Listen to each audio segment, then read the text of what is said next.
friends, I want to take us through this article. I wanted to wait a few days just to find out what the outcome following this, in my opinion, outrageous incident was. And I wanted just a bit more detail so we have a bit more to discuss rather than just our shock and outrage. And I will share after the article some clips and people can express in the comments whether they think this was genuinely an accident. But I would be amazed by anyone thinking that. So this is an article by James McKern, and he's saying there's damning new footage, which basically closes the debate on whether the relay race Baton was an attack. He says bombshell new footage of the relay race Baton attack, which shocked America, essentially rips up this runner's excuse that the mid-race attack was an accident. The athlete in question is Alila Everett, who has been claiming that her striking another athlete was a freak accident and that her baton only struck the rival because she lost her balance and was trying to pump her arms again. So this is the footage in question. Let's have a look at it. This high school sprinter could be facing assault charges after smacking her opponent in the head with a baton.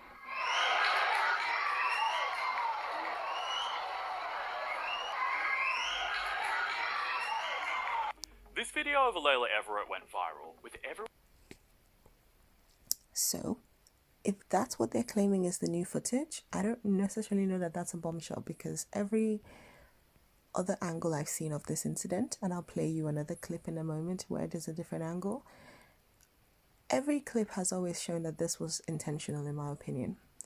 This article continues that Everett, the athlete who has committed this offense, explains in a tearful interview that after a couple times of hitting Tucker, the other lady, the other runner, after a couple times of hitting her with my baton, I got stuck behind Tucker's back with my baton, which rolled up her back.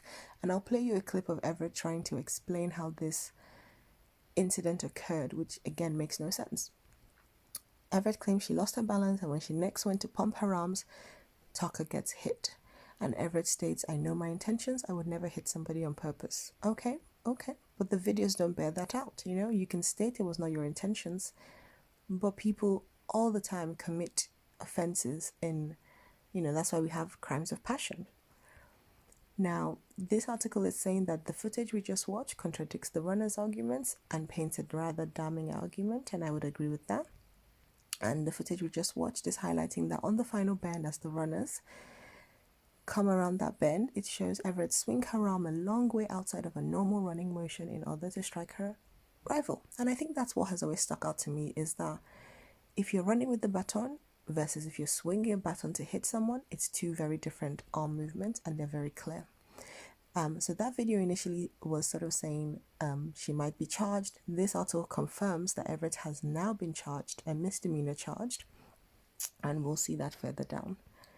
The incident initially took place during the girls' 4x200 meter relay at the Virginia State Indoor Championship on March 7th, and Everett happened to be running the second leg for Norcom High School when she then hit Tucker.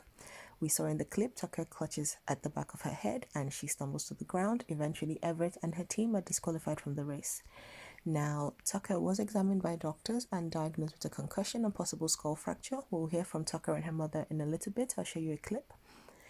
This is where they now confirm that Lynchburg's Commonwealth's attorney, Bethany Harrison, has confirmed on Thursday that the high school athlete Everett has been given a misdemeanor charge of assault and battery, but there's no court date as yet. Now, this bit, take it with a massive tablespoon of salt. A lip reader is claiming that she has been able, from all that distance, to understand the 4 words Everett said to her opponent. So this article correctly highlights that at the speed at which the girls were running and the distance the camera was away from the track hampers audio and video quality. Nicola Hickling, a lip-reading expert, claims that the words said by Everett as the incident occurred are "get off" and "hey oh." So I don't know how true that is. This is the athlete that was unfortunately hit by Everett, Kayleen Tucker.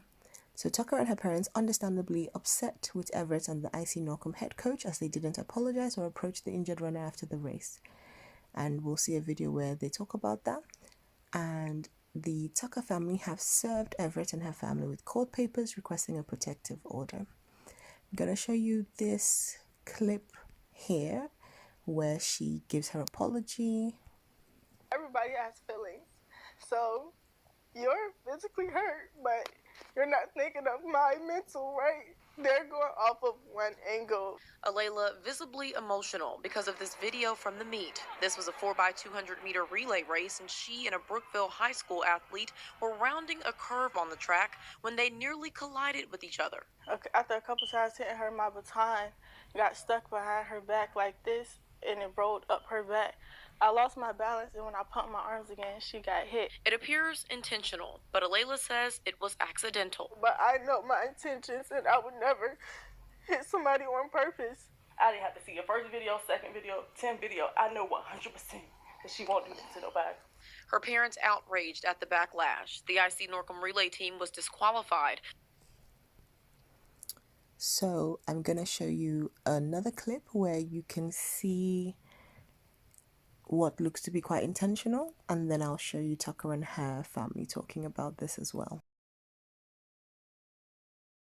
Morning. Alayla Everett, the track star at the center of that viral video showing her appearing to hit another runner in the head with the baton, is speaking out. I would never do that on purpose. That's not in my character. Everett says the incident is a complete misunderstanding, pointing to another angle of the race as proof. The baton was literally like her arm was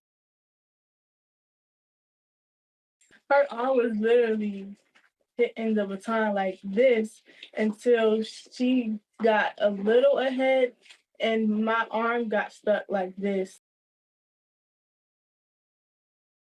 We don't know all of the actions that's going to be taken at this time, but I think my whole thing was no apology, like no coaches, no athlete, no anything, even if it was an accident, which I don't believe it was an accident, but nothing. And it's been more than 24 hours now. So I guess that was the major thing. My child was hurt and nobody came to check on her.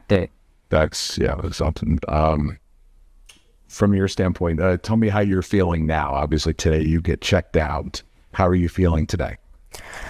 I'm feeling okay. I still have a little headache, but I don't like the fact that it's taking me away from track. Okay guys, so you've seen all the clips I was planning to show. I just think this is very intentional. No one can convince me otherwise. I think the parents have a lot of fault to blame in this situation. They've normalized essentially Everett having no accountability. I think it's unfortunate that Tucker and her mother have had to highlight that from the incident happening to 24 hours later, there was no apology, not from the Everett, not from her parents or the coach. I do believe I've seen articles that say that since, several days later, there have now been apologies issued. But I think in the moment when it happened, intentional or unintentional, the fact that no apology was offered speaks to what I believe is at the crux of the matter. Everett felt this other young lady was going to overtake her, and she lashed out. It's a crime of passion. That is my view. That is my take. But let me know what you guys think in the comments down below. Very unfortunate incident.